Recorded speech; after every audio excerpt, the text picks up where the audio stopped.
Welcome to Your Life Simplified. My name is Brian Leitner, and I'll be the host of this podcast. Today's podcast is all about special needs planning.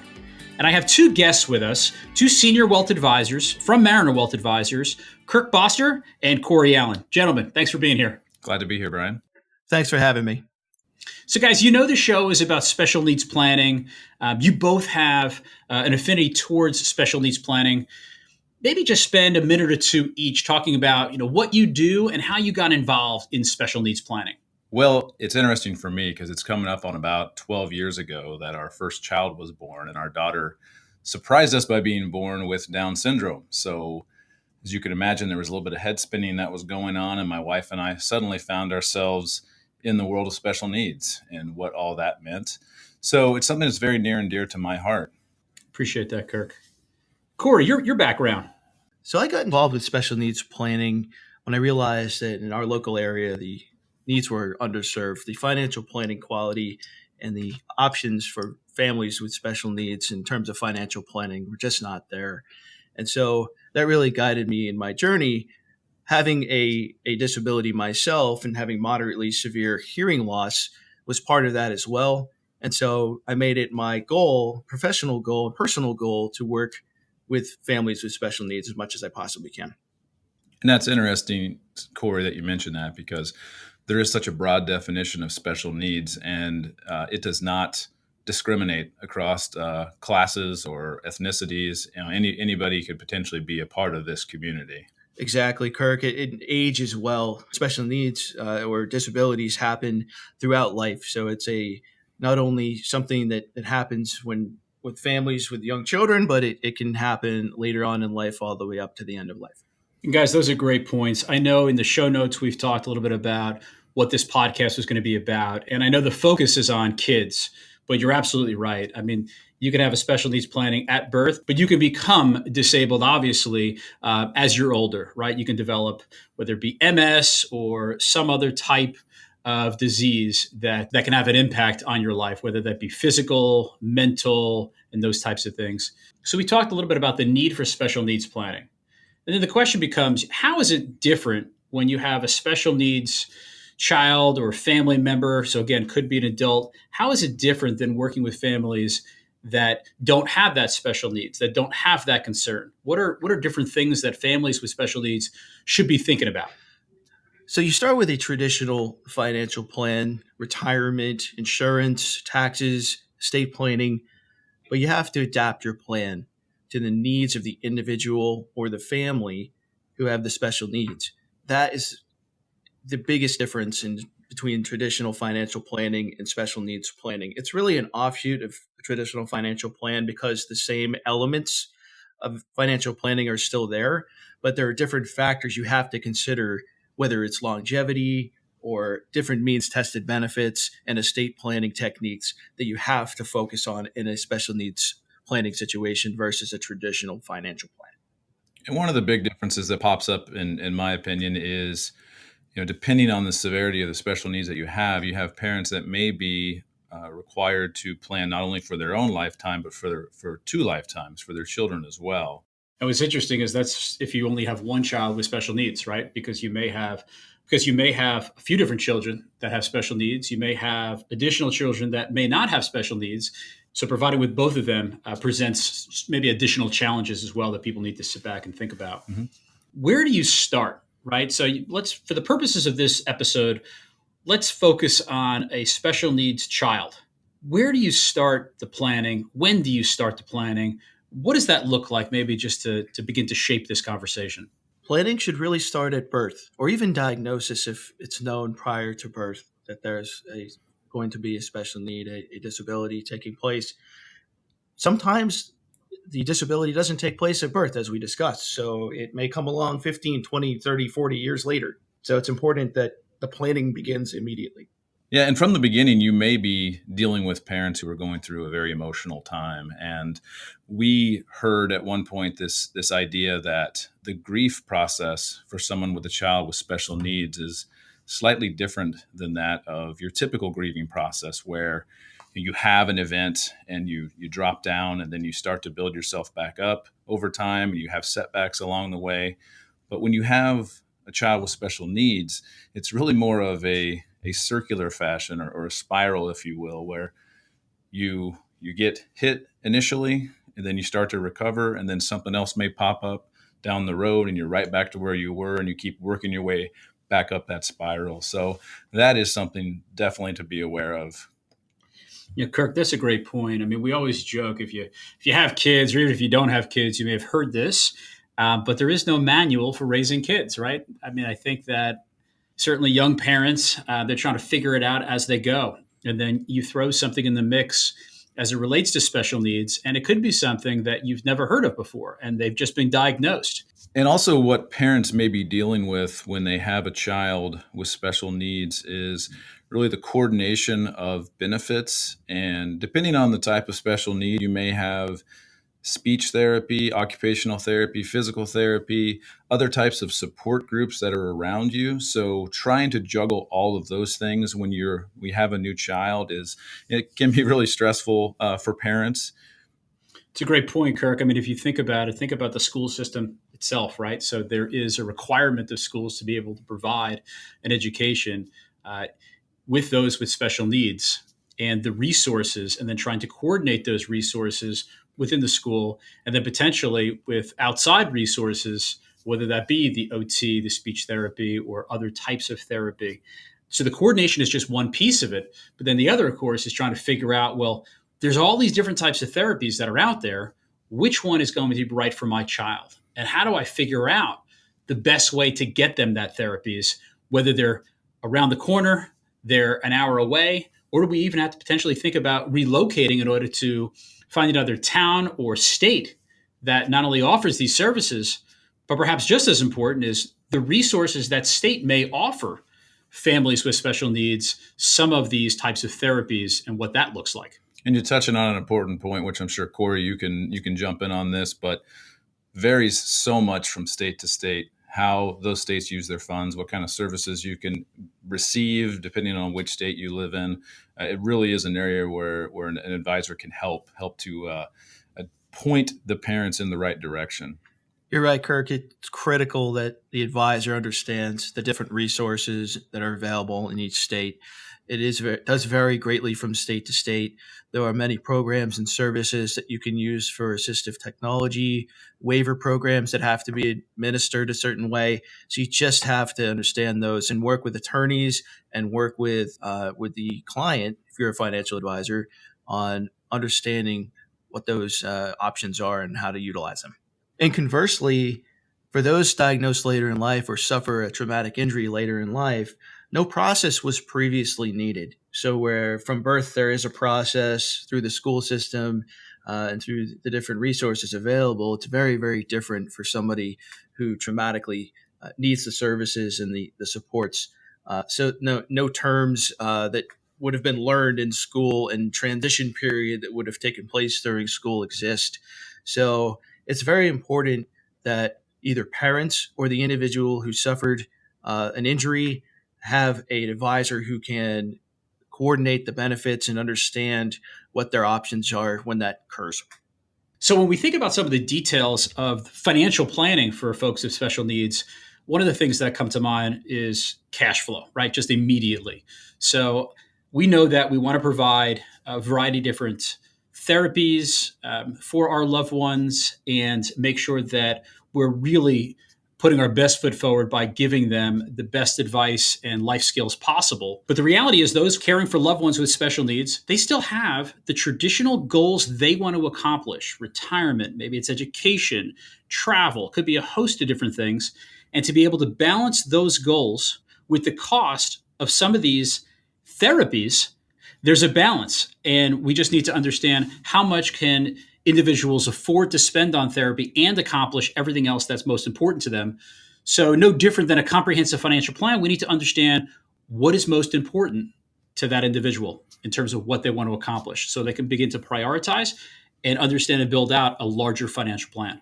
Yeah, you're right. And parents with special needs still do want to retire. I can speak for myself. That is still a goal. And you still will have college as a goal for all your children, perhaps, depending on what type of special need you have with your children. So definitely the balancing act of how do we allocate funds towards some of your more, shall we say, standard financial goals with the additional items that you have to perhaps pay for.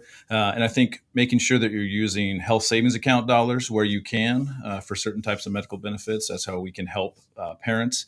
And also, Cory, I think, as you know, just being aware of other benefits that are out there is a big step in helping some of these folks. Absolutely, because there are many other benefits at the state, local, even federal level that will help pay for some of the supports and services that you need.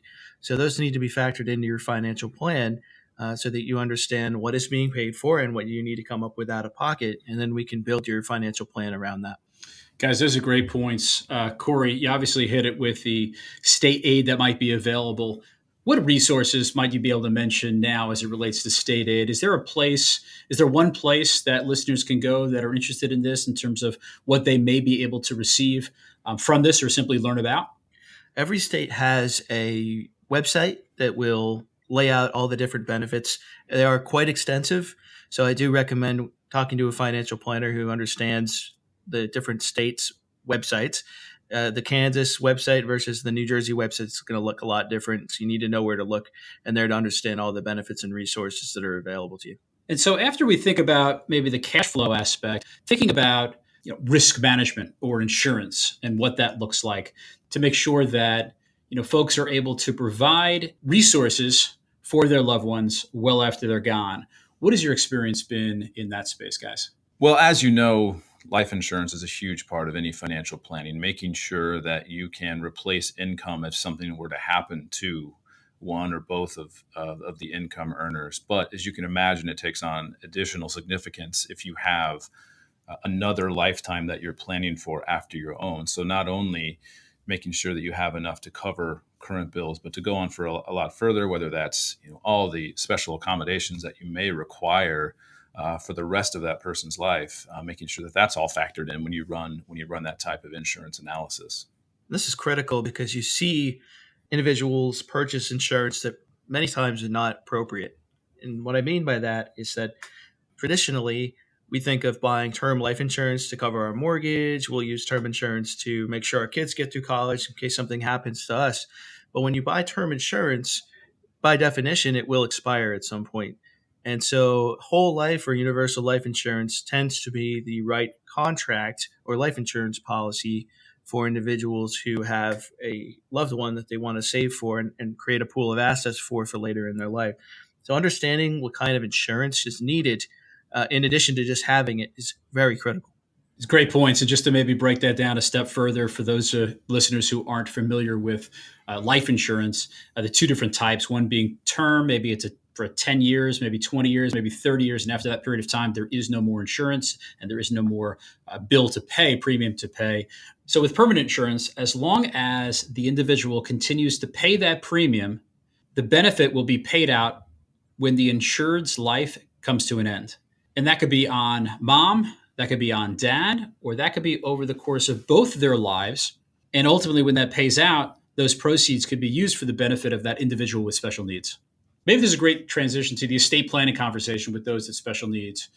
So, Cory, can you talk a little bit about the planning that you walk folks through as it relates to estate planning with those with special needs? Sure. The estate planning process is very similar in terms of the documents that you'll use. You're going to have your will. You're going to have your healthcare power of attorneys, your regular power of attorney or financial durable power of attorney, and potentially some trust as well within your estate planning documents. That will pass into special needs planning. What is different is the language within those documents.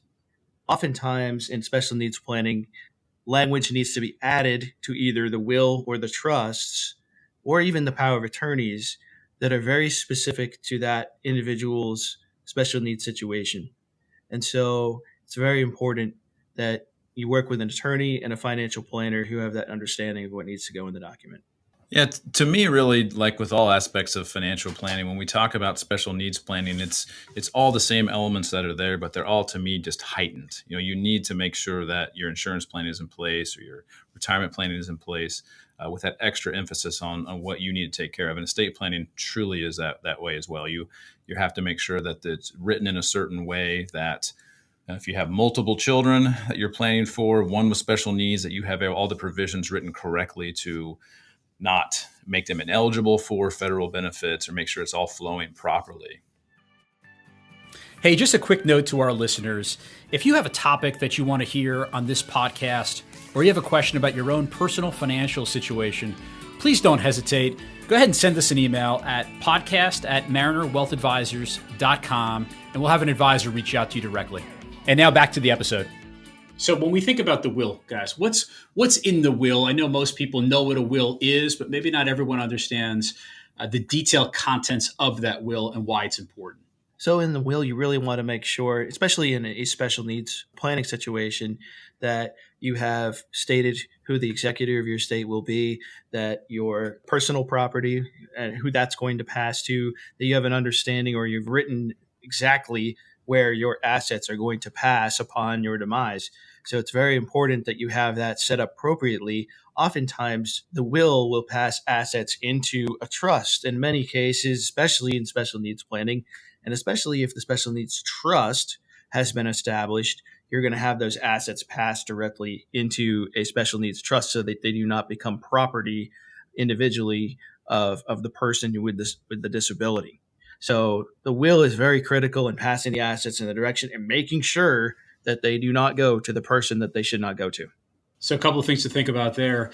If I hear correctly, Cory, from a planning perspective, you may not want the assets to go to that individual with special needs, because if they have a certain given level of assets, they may not be able to receive some of the state benefits that they may qualify for. And by them receiving those assets, they may actually disqualify them for these benefits, correct? That's right. So state and federal benefits, even local, they may not be eligible for other services, waivers, and things of that nature as well. So it's very important that the assets pass directly into trust versus directly to the person. And traditionally, the way that that's been avoided is by using a special needs trust or a trust with the special needs language written into it to make sure that that is held in trust, that those assets would be and not held by the person. And I think where I've seen some mistakes, where we've seen some mistakes, is a lot of folks will think that my will controls all of my assets and it will dictate exactly who's going to get those, kind of like we alluded to. But the reality is there are other assets that pass by contract of law. If you think about retirement accounts, whether it be IRAs or 401ks or 403bs or insurance contracts, those pass outside the will. So it's really important to make sure that as part of a comprehensive estate plan, that you understand exactly how things are going to pass, whether they be through your will, through your estate, or these other contracts that, again, supersede what the will states, because the beneficiary of documents that pass by contract of law will supersede whatever might be inside of your will. So that's an important thing to mention here. Absolutely. And that could result in assets passing directly to an individual in a circumstance that puts assets in their name and then completely disqualifies them from the benefits that they're relying on. And when you receive a significant amount of assets, in the hundreds of thousands perhaps or more, there's going to take quite a long spend down before they get those benefits back. And I think a couple of the other mistakes that we see out there are things that aren't taken into account is, one, probably first and foremost before any of this is simply communication. I think that, I've been in situations where the grandparents want to pitch in. So maybe they start setting up an account for that child or adult child. And maybe they set up, whether it be a UTMA account or just another set of funds for that individual, because they're trying to take care of that individual. They're trying to contribute. But the reality is they may be doing them a disservice because they don't know exactly how the law works in their particular state. And so something as small as making a gift to that child of several $1,000s could ruin a potential estate plan. But not only that, a future benefit stream of income from some of the state aid that we're referencing. I'm glad you brought that up, Brian, because recently I worked with a client who had forgotten about an account that they had set up for their child even before they were born. And the assets eventually passed into the child's name. And 25 years later, they realized that they had not spent down that account earlier. And this person was now collecting SSI. SSI being supplemental security income. and SSI got wind of the account and they temporarily turned off the benefit. And so they had to spend that cash down before they would get back on SSI. So it doesn't have to be just the grandparents giving them a gift, but in many of the estate plans we see, maybe grandpa and grandma, the way their will is written, that it ultimately goes to, say, their daughter or their son. And if their daughter or son is not alive, those benefits may not pass to the spouse. They may pass directly to the children. And again, that's just something to think about. Whereas if some planning has been put in place or needs to be put in place, that even the coordination of grandpa and grandma's assets, if they have the possibility of passing down to that individual with special needs, that really needs to be taken into account. And so some of the best financial planning that we see for folks with special needs kids is not just one generation, but it is multi-generation, and it's a real approach. It's a real conversation. So everybody on board truly understands what the impact is. Everyone understands what the goal is, what the tax law is, and the best way to help support that individual going forward. Those are great points. I would also add, along the lines of communication, that an estate plan should have an accompanying document called a letter of intent or letter of instruction.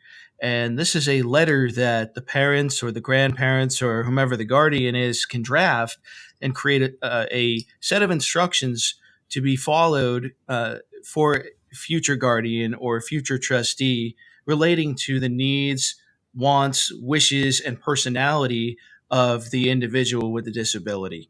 And this particular letter is fantastic to have within the file. It's not a legal document, but it goes in the file, and it allows the family to have continuity and understanding of the needs. So it could be something as simple as just the favorite food or the favorite television show or certain triggers that would set this person off at either having a medical condition or a medical problem or an emotional problem. So the letter of intent is just as important in many cases as the actual estate planning documents.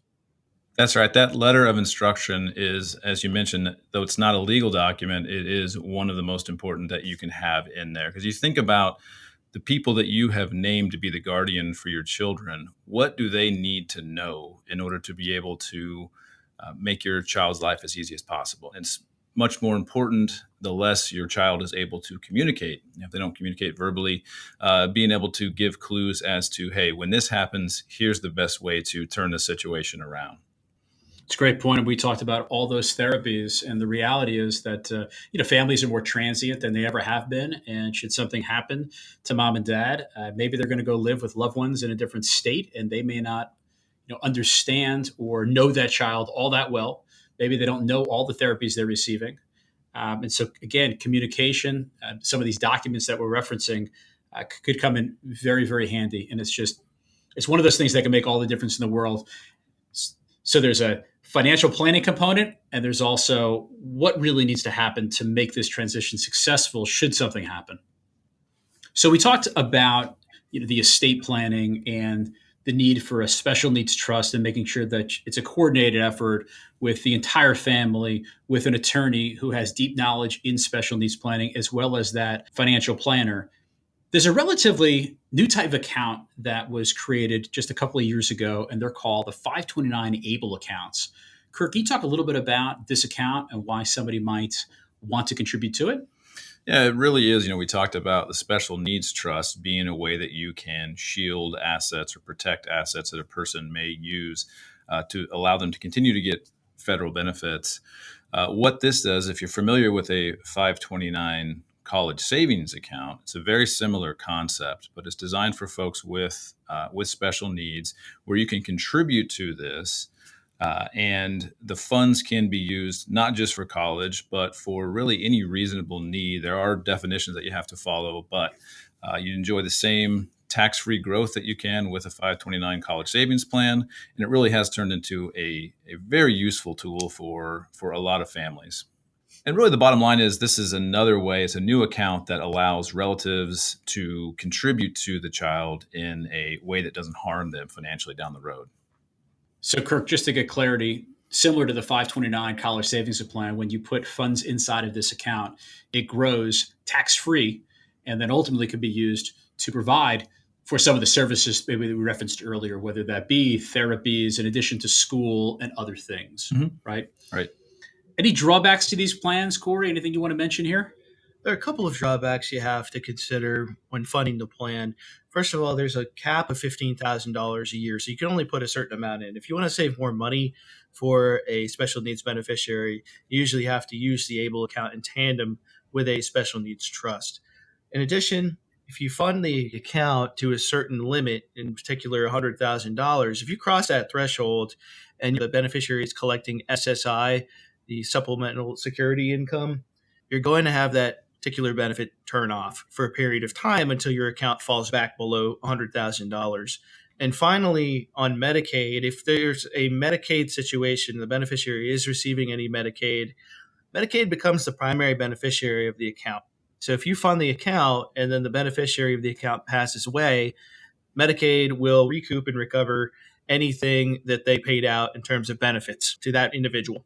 And lastly, these are new accounts. So it's important that you understand that they are brand new, that they are still working out some kinks, that you need to understand exactly how they work and just be cautious going in. And I would advise anyone who's starting an ABLE account just to talk to a financial advisor so that you understand exactly what the plan does and doesn't do and how it meets your needs. So guys, great points on the ABLE accounts. Maybe my last comment on here is that while the ABLE accounts are new and another opportunity that we should all consider because of their limitations, it doesn't replace the need for a special needs trust depending upon your situation. And for those of you that are listening that want to learn more about estate planning and the exact components of a will and who an executor is and what they do or trustee, make sure to download and listen to our estate planning podcast that walks you through an estate plan in complete detail and those that are involved in that plan. So guys, as we wrap up the show and bring it to a close, I'm going to ask you two the same question we ask all of our guests. So we'll start with you, Kirk. What is the worst financial decision you've ever made? Always happy to talk about this, Brian. For me, I distinctly remember when I was midway through college and I was taking the full amount of federal loan available. And my mom said to me, maybe you don't take that full amount. Maybe you pay more now, work a few more hours instead of having to deal with all that debt later. And I remember being steadfast in my opinion that I don't care about what happens later, okay? I'm worried about right now. So, yes. Thanks, Mom. So when did you call her and let her know that maybe she was right? I'm just going to assume she'll listen to this and understand it at that point if that happens. Hey, Cory, worst financial decision you've ever made? My worst financial decision is eerily similar to Kirk's. In college, I decided it would be a good idea to get myself a credit card. And after college, I decided that I didn't quite have enough credit card limits, so I got myself another credit card. And the reason being is that I felt that my future earnings would be much higher than my original entry-level salary out of college. And I proceeded to max out the credit cards and realized that that is not a path I wanted to go down anytime soon or continue going down. So another one of those situations where some good advice from mom and dad would have been helpful. And I'm pretty sure there was some along the way, but at the time when you're young and straight out of college, you know everything. So how it worked out. That's for sure. What's funny about this is we're talking to two individuals that learned a valuable lesson in credit. And today you are both successful wealth advisors helping others make those decisions. And the reality is, you guys, it's been a while. I won't mention your ages, but it has been a while since you were both in college or graduated from. So, guys, thanks again for joining us. Really appreciate your insight and expertise. My pleasure. Thanks, Brian. Thanks again, Brian. So I want to thank everybody for listening. And as always, if you have questions regarding what you heard today or other financial planning questions or even ideas and topics that you would like to hear, please feel free to email us at our email address at podcast@marinerwealthadvisors.com. And if you liked what you've heard, please go ahead and leave us a rating on wherever you listen to this podcast. We know that your time is incredibly valuable, and we hope you find this podcast a worthwhile investment of your time. Thank you for listening. Mariner LLC, doing business as Mariner Wealth Advisors, or MWA, is an SEC registered investment advisor. Registration of an investment advisor does not imply a certain level of skill or training. MWA is in compliance with the current notice filing requirements imposed upon registered investment advisors by those states in which MWA maintains clients. MWA may only transact business in those states in which a notice has been filed or qualifies for an exemption or exclusion from notice filing requirements. Any subsequent direct communication by MWA with a prospective client shall be conducted by a representative that is either registered or qualifies for an exemption or exclusion from registration in the state where the prospective client resides.